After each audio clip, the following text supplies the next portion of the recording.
And feel free to add your own questions here, but I'm going to address some of the most common things I get. The first one being, a lot of times if I do a reading or report for someone, as I offer both emailed reports and, Zoom and in-person readings of people's astrology, I often use Placidus as my house calculation system.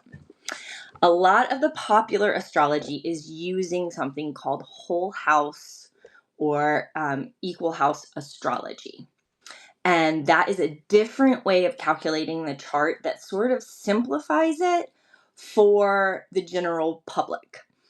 It's not wrong astrology, and there's a lot of astrologers that love and actively use whole house. I think the most popular one is probably Chani. And if you use the Chani app or follow Chani's materials, if you're looking at your chart in that app, its default is the whole house system. How Placidus differs is with whole house, it's taking the sign, like let's say you're Aries rising, right? Aries is going to be your whole first house. Taurus will be your whole second house. With Placidus, you can have signs that cover more than one house. So you can have Taurus in both your second and third houses. And so when you're looking at things online that say read for Aries rising, read for Sag rising, read for Scorpio rising, that really only works if you're working off of a whole house chart. So sometimes when I pull a chart for someone and they're like, wait, I thought my Chiron was in the 9th house, but in the chart you pulled, it's in the 8th house. And I'm like, okay, you've been looking at a chart that's just using a different house calculation system. And the other issue with pop astrology, or like this bite-sized astrology that we're getting when we're online, is it's looking usually only at like one or two things at a time. But to get the most accurate interpretation of who you are and what is actually happening astrologically, you can't just look at one or two things. You actually have to look at the whole chart about where are all the placements. And that's why, like, a lot of people are like, well, if you can calculate the chart differently and my sun is moving from this house to this house, and I'm only reading about what does it mean to have sun in 9th house versus my sun in the 10th house, that can be really confusing because it's going to say different things. It's going to say something very different about your sun if it's in the 9th house versus the 10th house. However, when you zoom out and take the whole chart into account, it paints a much more comprehensive and a much more layered and nuanced picture. And so one of the pitfalls of pop astrology or mainstream astrology is that we can only look at little pieces at a time. So if you're using two different house calculation systems, depending on which app you're using or which astrologer you're consulting, you might be getting very different information when you're only looking at one piece of information. If you're only looking at one planet, or you're reading for a rising sign and it's like locating things in a certain house that it's very simplified. It's general astrology for the general public because you can't do in-depth, very comprehensive astrology when you're doing that. So again, it's not bad. It's a way of accessing one layer of info. It's like you're accessing like the outer layers of what's happening. It is not wrong. It's just like only one layer. And the kind of astrology I prefer, that I find the most helpful, is really in depth. I have a lot of placements in my 8th house. That is a house of depth. I have Neptune in my 12th house. That is another house of depth. We are going into the deepest layers here. We are looking at the biggest picture with all of the nuances that we possibly can. And that is my preferred way of doing astrology. I also was blessed with a brain that got wired to hold a whole lot of information all at once and be able to actually access a whole lot of information at once. Not everyone can do that. Mass astrology reading leaves lots of wiggle room. There's a lot of wiggle room when we're looking at the astrology for a whole lot of people, because when you're getting one-on-one astrology support, it's taking your individual life, your life circumstances into account, and we're looking at the whole picture. So in order to do that, you have to look at things piece by piece. We just don't stop there. Okay, so it's not wrong. You are going to get valuable information using the pop astrology. It's just going to be the most general level. And if you're really seeking deeper support, we've got to bring the whole picture into account. So, and that's why it doesn't really matter which house calculation system you use if you're looking at the biggest picture. But if you don't have that grounded base in astrology, if you don't have a basic fluency in astrology and you're looking at it piece by piece, you're going to get very different information. So there's always going to be wiggle room because we're reading potentials. Even in the deepest, most customized astrology, it's well, are you expressing the higher qualities of this sign? Are you expressing the lower qualities? Which themes that are within this house? The eighth house is shared resources, and it's also the occult and what is taboo, right? It covers a range of themes. And so there's a real value if astrology speaks to you in working with a professional astrologer that really knows their stuff, because you're going to get much more customized information that is more speaking to who you are and how you're evolving. Another pitfall I see with the pop astrology out there, or the mainstream astrology, is just a lot of oversimplification of what things mean. Now that is also changing because we have a lot of people sharing more in-depth things, but a lot of stuff just gets repeated and recycled and repeated and recycled. And so we end up with these kind of diluted or watered down interpretations of what is Sagittarius, what is the second house. And so if you're reading something and it's just not fully resonating, go deeper. Do your own research. Look up what have other astrologers interpreted this as, or just go within. How am I, if the moon is in Scorpio in my second house right now, I don't necessarily need to know what that means. I can connect with well, what am I feeling? And am I noticing an emotional intensity right now? Am I noticing a need for more privacy around my resources, my values? Am I feeling really deeply passionate and sensual? What am I feeling? So that you start to understand how the astrology is living in you and speaking through you, rather than just going by what someone else says this means. I kind of encourage my tarot readers and practitioners to do this too. So if you've been a student of mine, or wanted to know more about tarot reading, if you've done one of my workshops, you'll hear me say that too, of it doesn't matter what the book says. It doesn't matter what other people say the Seven of Wands is. What do you feel when you look at that card? What are you experiencing in your life right now? And that is going to give you more valid information than any book.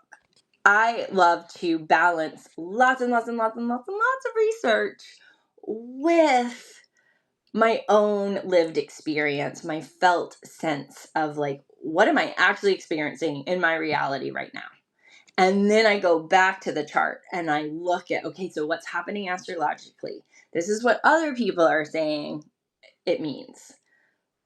but how is it playing out for me? Because again, there's this range of interpretation. And so I get a lot of people reaching out being like, oh gosh, it says that like because my moon is in Scorpio, I like things are like I can get really dark and things are really intense and my mother didn't validate me emotionally and that actually wasn't my experience. And I'm like, yeah, because that's what like one person said. We just live in a day and age where what one person says is now being like replicated. And it's all being done at this like not super in-depth level. And so we're getting a whole lot of the same messaging at a very diluted level. And so if you're wanting recommendations of astrology resources, I'm happy to offer that to like get more of that juice, but also just start exploring. Like the best place to start is with your own chart.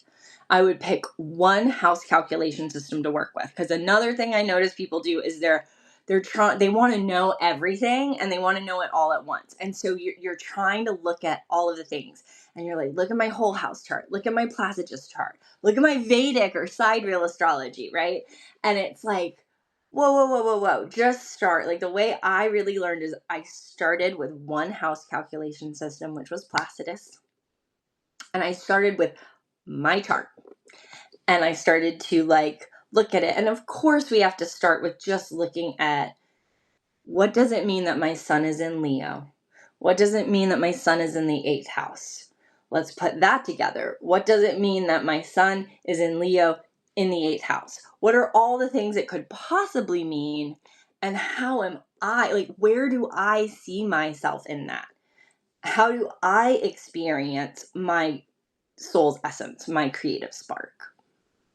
And then you start to build it out from there. So yes, we do have to like make our astrology bite-sized to begin to understand it, but and that needs to happen slowly, right? So I've designed this year-long course to just take you through your natal chart like piece by piece, aligned with the zodiacal season, so you can feel what, when the sun is in Virgo, what does that feel like? What part of my chart is Virgo? I might not have my sun in Virgo, but I have Virgo in my chart because we have all 12 signs in our chart. Which is another thing I get a lot of people are like, oh, I don't have any Leo. And I'm like, no, you do have Leo. You might not have planets in Leo, but you have all 12 signs in your natal chart. Leo will rule a house or be, if you're using Placidus, you can have what is called intercepted signs in a house. And so Leo might be nestled within a house, but you have all 12 signs, all of us. Every single person, you have the energy of all 12 signs in your chart. And every month, at least the moon is moving through all 12 of those signs. So you are getting a planetary influence through all 12 signs and all 12 houses of your chart every month. So I always encourage people, if you're really wanting to build an understanding of astrology, don't try to take it all in at once. We are oversaturated with information, and most of that information is diluted. And some of it's just wrong. Some of it's just misinformation. But if you really want to start building fluency with astrology, you need to focus on your chart. Focus on one or two charts, your chart and your bestie's chart, right? Your chart and your partner's chart or your child's chart. Like pick one or two charts and just work with them and get to know them. Get to know the individual pieces, but you have to be able to hold a lot of information together. Because, yeah, my sun is in Leo, but my sun is also conjunct Mercury. My sun is also squaring my midheaven, right? And so these things shift and expand and deepen how I interpret that placement. And I can't do that if I'm trying to just like look at my chart in 3 different ways and like take in, okay, but what about Chiron? But what about Saturn? But what about it's about to be my Uranus opposition? Like, okay, we'll get there. We'll get there. Portia says, studying my chart, I feel like the whole sign system is like dead on with what's happening in real life versus Placidus. Cool. Yeah. That, because it can be that, like, that's that outer layer. Placidus can often speak more to like the inner layers we might not be as conscious of.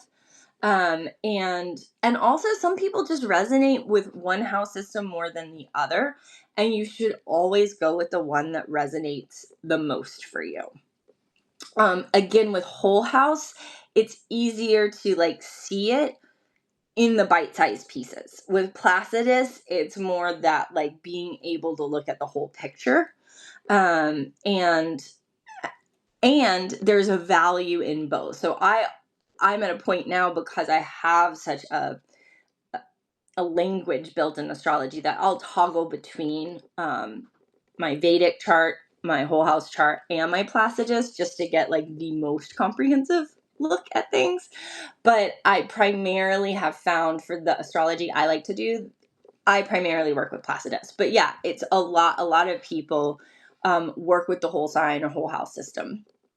And if that's resonating for you, like, always go with what resonates. It's also, again, easier. Like, so if you are newer to astrology, or if you're just not wanting to devote the majority of your life to studying astrology like I have, then there's a lot of value in the whole sign system. There really is. And again, it's not wrong astrology at all. It's just, it's simplified and it's easier for working with the astrology. We've got to really, it's a way more, it's more complex to use other house systems, and complexity is sometimes not helpful, right? Because now I'm not getting any information. And some people resonate with certain house calculation systems at different stages. Like, I'm getting much more deeply into Vedic astrology right now, because I have found that a lot of the ways they do astrology in the Vedic system were ways I had already intuitively started applying to Western astrology, to Placidus, and to the whole house system. And what was interesting and kind of validating to see is like, oh, like, I was already using some of these tools that they regularly use in Vedic astrology that I was never taught in Western astrology, or tropical astrology. And it gives you this like deeper, like, soul evolutionary information. And so there's so much, it's like a never ending, you're never going to know everything. You're always going to see something new in your chart. I see something new all the time. I My favorite approach to astrology is to go where I'm guided. So I don't follow someone else, like, just because like this is happening astrologically and everyone's talking about it. I might not feel called, I might not resonate with that, I might not feel called to go there, but I pull up my chart that day because I'm like, well, let me see if this is happening. If like we're having a full moon in Gemini, let me see what's happening in my chart. But then I'll pull up my chart, and all of a sudden I need to like zero in on the fact that like my Uranus is conjunct my black moon Lilith, and like that's what I'm drawn to that day. And so I really encourage you to like trust, because this isn't just an intellectual study, right? This is energy. This is living energies that are alive within us all. And they're dynamic, and we are ever evolving. And so trusting what your interest is calling you to. Like, again, if you are like following that whole sign system and you're like, yes, this is resonating, that is something to honor and to like keep exploring, right? Just because I prefer Placidus, or I find it to be like, ooh, it's like, it's not deeper, it's just, it's more layers, I guess. There's more layers for me in the Placidus. There's more, but it does require you to look at a whole lot of information all at once and be able to like kind of pull meaning out of that. And whole sign helps us get to the meaning a little quicker and easier. And there's very valuable things I've gotten from looking. My chart changes a lot. Some people's don't. My chart changes a lot from Placidus to whole sign or whole house. And it's layers of information that I can like see myself, like all of it is me, right? It's like turning a kaleidoscope. Like all the ingredients in the kaleidoscope are the same. The wholeness is there, but the picture is different. And it's a way to like look at like, oh, like, is this how I want to be? Or is this how I want to be? Or like, what is a value here that's under the surface? And what is like happening in my reality? And like, how am I responding? Like, I could respond in my ninth house way, I could respond in my eighth house way, and like both are true. So honoring like what you're interested in and what you're called to, there's a reason I was like drawn to look at my Uranus, even though I was trying to learn more about like, what does this full moon mean for me? And nothing was even aspecting my Uranus, but there was valuable information because full moons, especially a full moon in Gemini, is a time of illumination. And Gemini is like illuminating me to new possibilities, new ideas, other parts of myself. And so what I was drawn to was to learn more about my Uranus and Black Moon Lilith. And that was what I needed at that time. So you can always like just open your chart and like take a few breaths and just like your chart is a blueprint of your soul, of all the potentials that are there. It is also a good outlier of your personality, your strengths, your weaknesses, your quirks, all of it is there. And so determining what layer you want to look at, like, do I want to look more at like my earthly life and my personality? Or do I want to look at like a deeper spiritual picture? Because it's all there. And I lean more towards the soul-based astrology. There's still value in looking at like the earthly, more personality-based and kind of real world issues. But my favorite astrology, again, is in those depths. And what has my soul kind of designed for me to live into in this lifetime? And what have I come in with? And what are the possibilities unfolding that like I don't need to see or know? I'm not meant to like consciously reach for them, but I'm meant to like nurture myself as best I can so that that fullest potential can unfold. And so I'll take a few breaths, open my chart, knowing that this is like an active map of my soul. And like if you bring that energy to it, you're already going to have a deeper experience rather than just being in your head and being like, okay, what does it say? What does this mean about me? What's happening right now? Right? And it's like, wait, I'm like engaging with like the sacred architecture of my being, because you are. And that's an incredible thing. Like astrology for me is such a beautiful tool and resource. But it's also a spiritual practice. It is also an intuitive art as much as it involves so much study. So much knowledge goes into it, but we can't leave out the magic of it. And you will be guided to the part of the map, to the part of your sacred architecture that is literally asking for your attention. So rather than like going by like, just because like everyone's talking about Chiron and Taurus right now, which I will be, I have a natal yod to Chiron. So I am here to teach and share and live that Chiron, especially Chiron and Taurus journey. I will be talking a lot about that, but it's not where everyone needs to focus, right? And so honoring what you're interested in. And you can totally reach out to professional astrologers if you're like really drawn to a part of your chart. I've done this before. Once I needed a whole seventh harmonic chart pulled, which is a way of recalculating the chart, making the seventh house like the first house. And what that does is it lets you look, because again, it's like the kaleidoscope, or we're just changing the lens, we're changing the filter. It's like looking at my life through the house of my one-on-one relationships. So there's so much we can do with astrology. It makes me so excited. And so I was like really struggling to like see certain things for myself, but I kept getting pulled to my seventh house. And I learned that you could do this harmonic astrology, and I didn't really know how to do it. And so I reached out to an astrologer, a friend of mine. I was like, could you do this? And she wasn't fully confident in it either, but we're like, let's look at this together and let's see. But I get custom requests for specific astrology readings all the time, and I love it.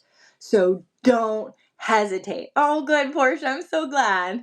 Don't hesitate to reach out to an astrologer that you trust, that you vibe with. Okay, make sure there's like you're resonating. If there is an astrologer saying things that are like continually like lighting you up, that's a good person to like go to. And you can always bring, now not all astrologers are open to it. Some have like their system and they're like, this is what I do.